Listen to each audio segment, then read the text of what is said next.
jmenuji se Kamila a jsem portrétní fotografkou dětí. V dnešním videu vám představím první celkem z 9 typů, díky kterým vaše dítě zvládne focení u fotografa bez sebemenších zádrhelů. A pokud se vám bude video líbit, budu ráda, když mu dáte like, nebo ho třeba pošlete svým přátelům. Předem díky moc. Tip číslo 1. Dítě musí být odpočinuté. Já vím, zdá se to jako samozřejmost, ale věřte mi, je to ta nejdůležitější rada, kterou ode mě můžete dostat. Každá máma ví, jak může být těžké pořízení s unaveným dítětem doma, natož pak v cizím prostředí. Co s tím? Řešením je objednat si fotografování na dobu, kdy má dítě nejvíce energie. Kdy to bývá? Po spánku. Takže dopoledne a u těch menších ještě po odpoledním spánku.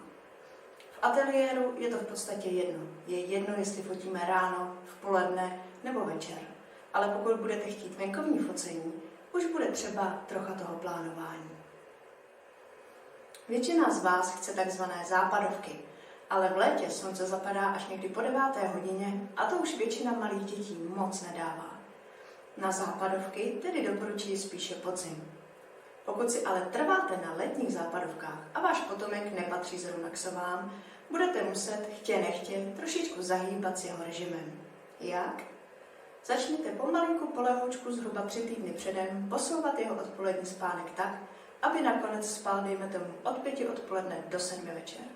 Pak bude při západu sluníčko na vrcholu energie a focení si užijete vy všichni.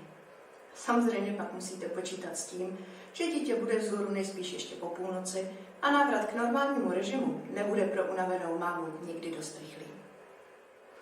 Pokud však z nějakého důvodu nechcete nebo nemůžete jeho režim měnit, mám pro vás ještě jedno řešení.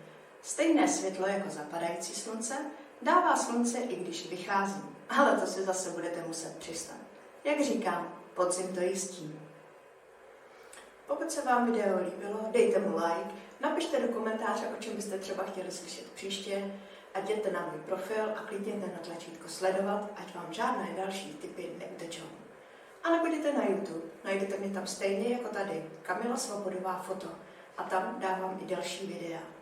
Díky moc a mějte se krásně.